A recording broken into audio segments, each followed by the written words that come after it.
তারকা footballer Messi দর্শনকে কেন্দ্র করে গোটা ইভেন্ট সংক্রান্ত মামলায় কলকাতা হাইকোর্টের রক্ষা কবচ পেলেন রাজ্যের প্রাক্তন ক্রীড়ামন্ত্রী অরূপ বিশ্বাস।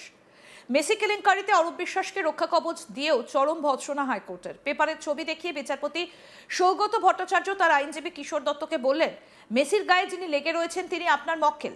আপনার মক্কেল কি মেসির ছোটবেলার বন্ধু? একজন মন্ত্রীর এমন আচরণ হতে পারে?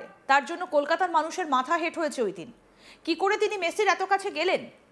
মেসির নিরাপত্তার জন্য এটা খুব ভয়ানক। আপনার মক্কেল যা করেছেন তার জন্য গোটা কলকাতার মাথা নত হয়েছে। কি করে মেসির এত কাছে সেদিন এত লোক ভিড় করলেন? আপনার মক্কেল মন্ত্রী হিসেবে তার আরও দায়িত্বশীল আচরণ পালন করা উচিত ছিল। দেশের অন্য শহরগুলোতে এত ভালোভাবে অনুষ্ঠান হলো আর কলকাতা থেকে মেসি বিরক্ত হয়ে চলে গেল। এটা লজ্জা। এরপরেও কেন পুলিশের নোটিশে তলব পেয়ে যাচ্ছে না? আপনার মক্কেলের আবেদন পরে শুনবো, আগে সেই দিনের ঘটনার জন্য পুলিশের রিপোর্ট চাইবো। জবাবে অরূপ বিশ্বাসের আইনজীবী কিশোর দত্ত জানান, আমার মক্কেল মেসির কাছাকাছি থাকার জন্য ক্লোজ প্রক্সিমিটি কার্ড নিয়েছিলেন। আর মেসির ক্লোজ থাকা কোনো অপরাধ নয়। ওই দিনের ঘটনায় তদন্তের জন্য রাজ্য সিট গঠন করেছিল, পুলিশ তদন্ত করেছে। শুনানিতে অ্যাডভোকেট জেনারেল সুরজিৎ নাথ মিত্র বলেন, অরূপ বিশ্বাসকে বারে বারে তলব করে নোটিশ দেওয়া হয়েছে। তিনি স্বাস্থ্যের কারণ দেখিয়ে চিঠি দিয়েছেন, কিন্তু কোনো নথি বা প্রমাণ দেননি। তিনি যথেষ্ট প্রভাবশালী। তিনি বারাসাত কোর্টে আগাম জামিনের মামলা করেও শেষ মুহূর্তে নট টু প্রেস করেছেন। তার আবেদনের কোনো যৌক্তিকতা নেই, কোনো রক্ষা কবচ পাওয়ার সুযোগ নেই। এরপর বিচারপতি বলেন, এই মুহূর্তে তাকে হেফাজতে নিয়ে জেরার প্রয়োজন আছে বলে মনে করছে না আদালত। তাকে যেতে হবে থানায়, অর্থবহ তদন্তে তাকে সব রকম সহযোগিতা করতে হবে। 13ই ডিসেম্বরের ঘটনায় 30শে মে অভিযোগ দায়ের। এটা অনেক দেরি, প্রায় 6 মাসের ব্যবধান। এক্স মন্ত্রী এই সময়ের মধ্যে শহর ছাড়তে পারবেন না, আর পুলিশকে আলাদা করে ওই দিনের ঘটনায় রিপোর্ট দিতে হবে আদালতে। আইনজীবী অরিন্দম জানা বলেন, আমার মক্কেল শতদ্রু দত্ত, ওই দিনের ঘটনায় তাকে গ্রেফতার করা হয়। তিনি জেল খেটে বেরিয়েছেন। গোটা দেশে 4টে অনুষ্ঠানের আয়োজন করেছিলেন আমার মক্কেল। আমার মক্কেলকে আতঙ্কিত করে রেখে তার থেকে ফ্রি টিকিট নিয়ে 66 কোটি টাকায় বিক্রি করা হয়েছে। এই মামলায় হাইকোর্টের নির্দেশ, 13ই ডিসেম্বরের মেসির অনুষ্ঠানে সল্টলেক স্টেডিয়ামের ঠিক কী ঘটনা ঘটেছিল তার আলাদা রিপোর্ট দিতে হবে। অভিযোগ হয়েছে 22,000 ফ্রি পাস নিয়ে তা বিক্রি করা হয়। মোটা টাকা তোলারও অভিযোগ রয়েছে। একই সঙ্গে ওই অভিযোগে পুলিশ অরূপ বিশ্বাসকে নোটিশ দিয়ে তলব করে, কিন্তু তিনি যাননি। তাকে কোনো চূড়ান্ত রিলিফ দেওয়া হবে কিনা সেই ব্যাপারে পরে চূড়ান্ত সিদ্ধান্ত নেবে আদালত। কোর্ট মনে করছে এই মুহূর্তে অভিযুক্তকে পুলিশের তদন্তে সব রকম সহযোগিতা করতে হবে, যদিও তিনি 2টো নোটিশ পেয়েও হাজির হননি। এজেন্সি তদন্ত চালাতে নতুন করে নোটিশ দিয়ে তাকে হাজির হতে হবে, কোনো রকম আপত্তি না করে। 48 ঘন্টার আগে নোটিশ দিতে হবে। অভিযুক্ত আদালতের অনুমতি ছাড়া শহরের বাইরে যেতে পারবেন না। মেসি যেদিন নিরাপত্তার কারণে সময়ের আগেই মাঠ ছেড়েছিলেন, মিডিয়ার মাধ্যমে দেখা গিয়েছে সেদিনের মাঠের বিশৃঙ্খলা। এটা চরম অব্যবস্থা। যদিও মেসির বাকি দিন শহরের অনুষ্ঠান সুষ্ঠুভাবে হয়, আর এতে শহরের ইমেজ নষ্ট হয়েছে। এই বিষয়ে আইনজীবী যুবরাজ চক্রবর্তী কি বলছেন শুনবো।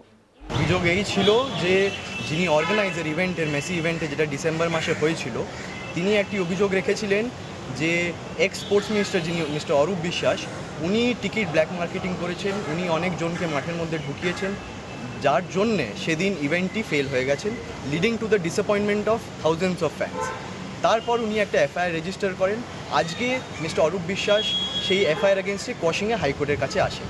হাইকোর্ট সেই কোচিং অ্যাপ্লিকেশনে বলে যে মিস্টার অরূপ বিশ্বাসকে ইনভেস্টিগেটিং অফিসারের কাছে অ্যাপিয়ার করতে হবে, নোটিশ 35(3) নোটিশগুলোকে কমপ্লাই করতে হবে এবং ওনার পাসপোর্ট জুরিসডিকশনাল কোর্টের কাছে জমা দিয়ে দিতে হবে। আমাদের প্রতিনিধি মানস নস্কর কি প্রতিবেদন তুলে ধরেছেন দেখবো এবার।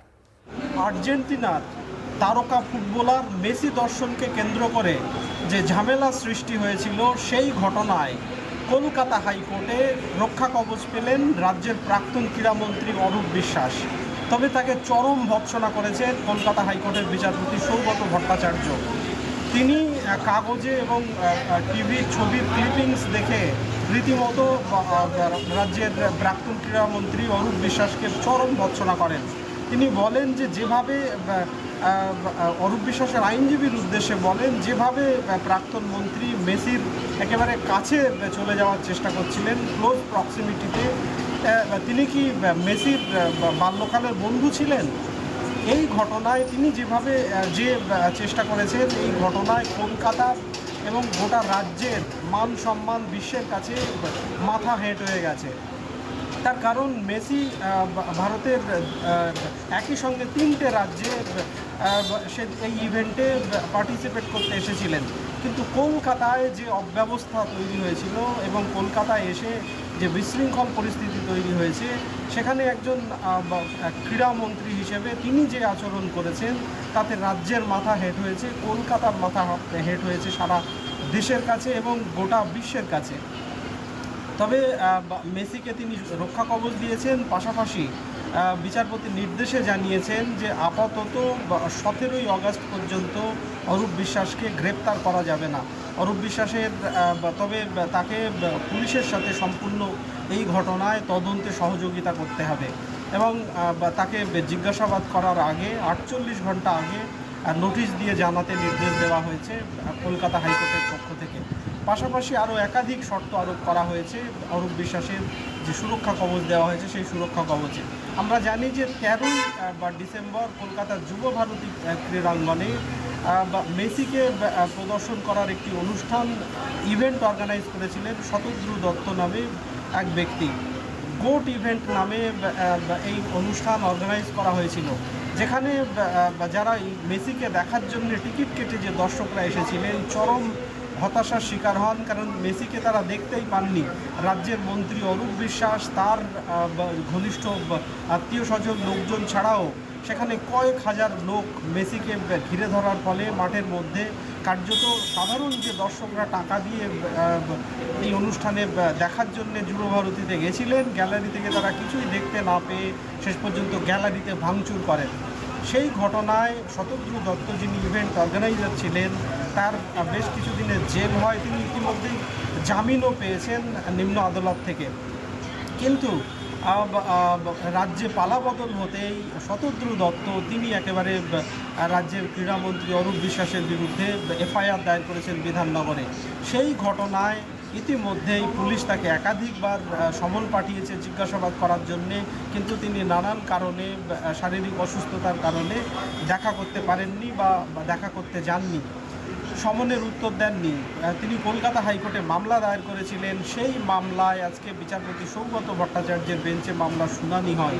সৌগত ভট্টাচার্য মামলার শুনানিতে রীতিমতো ক্ষুব্ধ হন রাজ্যের প্রাক্তন ক্রীড়ামন্ত্রীর আচরণে।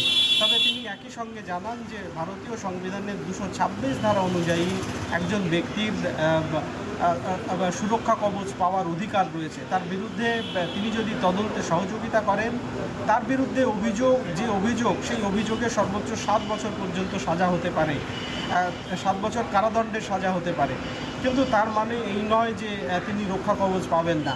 তাকে রক্ষা কবচ দেওয়া হচ্ছে, কিন্তু তাকে পূর্ণ সহযোগিতা করতে হবে পুলিশের সাথে। ইতিমধ্যে পুলিশকে একেবারে নতুন করে তদন্ত করতে নির্দেশ দেওয়া হয়েছে আদালতের পক্ষ থেকে। বিধাননগর বা কমিশনারেট এই ঘটনায় তদন্ত করবে এবং 1 মাসের মধ্যে কলকাতা হাইকোর্টে রিপোর্ট দেওয়ার নির্দেশ দিয়েছেন বিচারপতি। 1 মাসের মধ্যে রিপোর্ট দিতে হবে এই মামলায় কেন এই ধরনের বিশৃঙ্খলা ঘটেছিল, কী কারণে এই ঘটনা ঘটেছিল তা জানিয়ে বিধাননগর পুলিশ কমিশনারকে রিপোর্ট দেওয়ার নির্দেশ দেওয়া হয়েছে। একই সঙ্গে শর্ত হিসেবে জানানো হয়েছে অরূপ বিশ্বাস তিনি দেশের বাইরে যেতে পারবেন না, তার পাসপোর্ট 7 দিনের মধ্যে নিম্ন আদালতে জমা রাখতে হবে এবং তাকে যখনই তদন্তকারী সংস্থা তাকে ডাকবে এবং তদন্তের স্বার্থে তাকে জিজ্ঞাসাবাদ করতে চাইবে 48 ঘন্টা আগে তাকে নোটিশ দিয়ে জানাতে হবে এবং তাকে হাজিরা দিতে হবে। তিনি যদি কোনো রকম কোঅপারেশনে সমস্যা করেন বা কোঅপারেট না করেন, সেক্ষেত্রে কলকাতা হাইকোর্টের দৃষ্টি আকর্ষণ করতে পারবে রাজ্যের পুলিশ এবং আদালত পদক্ষেপ নেবে। আদালতের অনুমতি ছাড়া তাকে গ্রেপ্তার করা যাবে না বলে কলকাতা হাইকোর্টের পক্ষ থেকে বিচারপতি সৌগত ভট্টাচার্য জানিয়েছেন। সব মিলিয়ে আদালতে স্বস্তি পেয়েছেন কলকাতা হাইকোর্টে রাজ্যের প্রাক্তন ক্রীড়ামন্ত্রী অরূপ বিশ্বাস। তবে চরম ভৎসনার মুখোমুখি হতে হয়েছে আজকে প্রাক্তন ক্রীড়ামন্ত্রী। আরও আপডেট পেতে দেখতে থাকুন আজ তাক বাংলা, সাবস্ক্রাইব করুন।